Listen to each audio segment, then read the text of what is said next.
Hola chicos, ¿cómo están? Soy la profesora Ligelina Gaona de Formación Ética y Ciudadana. Nuestro tema de hoy es el Estado garante de los derechos humanos, conflictos y dilemas. Y nuestra capacidad de desarrollarse es opina críticamente acerca de los principios universales, irrenunciables, inalienables, imprescriptibles e indivisibles de los derechos humanos. Principios de los derechos humanos.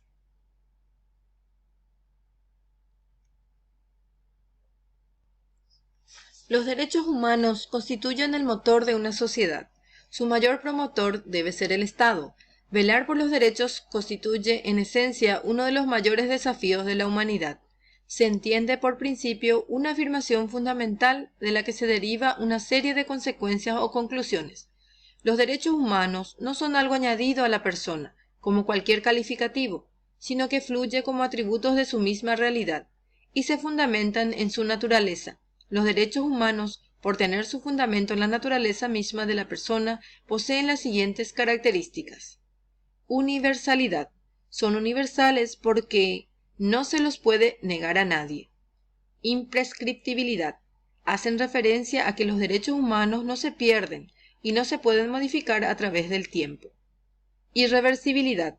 Es una característica propia de los derechos humanos, pues se considera que todo derecho que se le es reconocido como esencia a la persona se convierte en un derecho que no se pierde. El ser humano nace con él. Transnacionalidad.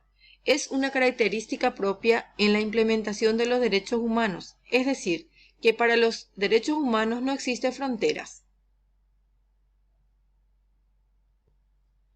Son irrenunciables. Es una característica de los derechos humanos, a través de la cual se deja en claro que en ningún caso una persona puede ceder o transferir sus derechos a otros.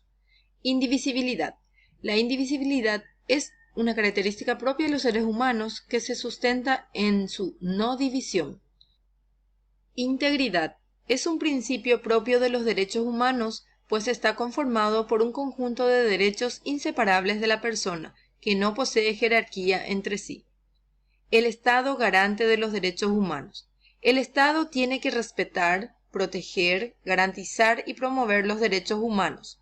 El Estado no puede violar esos derechos y deberes, generar políticas progresivas y no regresivas para que todos accedan a los derechos humanos consagrados. Esto significa que el Estado no puede ir en desmedro de los derechos alcanzados. Además, debe mejorar periódicamente la situación de los derechos de los ciudadanos, garantizando su situación.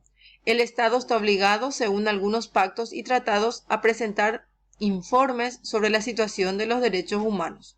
Dentro de los derechos humanos encontramos los derechos de la primera generación, que se le indicaron en el siglo XVIII, los derechos de la segunda generación, que empezaron a reivindicarse a fines del siglo XIX, y los derechos de tercera generación surgidos en el siglo XX. Conflictos o dilemas en la realización efectiva de los derechos humanos en el Paraguay. La Constitución de la República del Paraguay del 20 de junio de 1992 pertenece a la categoría de cartas constitucionales democráticas y garantistas de los derechos humanos. Reconoce que los derechos fundamentales inherentes a la dignidad de la persona humana establecen un sistema preciso de garantías para su salvaguarda y tutela jurídica y garantizar el principio de separación de poderes. El catálogo de los derechos humanos que reconoce y garantiza la Constitución es coherente con los tratados y otros instrumentos internacionales de derechos humanos y otorga a estos convenios un valor superior a la ley. Durante los años de dictadura sufridos por el país, se agudizó el centralismo en la toma de decisiones, se profundizaron la pobreza y la exclusión económica, social y cultural de grandes sectores de la población, lo que ha dado como resultado una profunda debilidad en la capacidad de las organizaciones sociales y comunitarias para determinar sus derechos, como así también decidió en la vida pública, política, económica y social del país. Por estas mismas razones, las instituciones estatales heredadas son débiles y han carecido de la capacidad para cumplir con su deber de promover y proteger los derechos humanos. Aquí les dejo las actividades, chicos, y tienen una semana de tiempo para entregar las tareas. Gracias.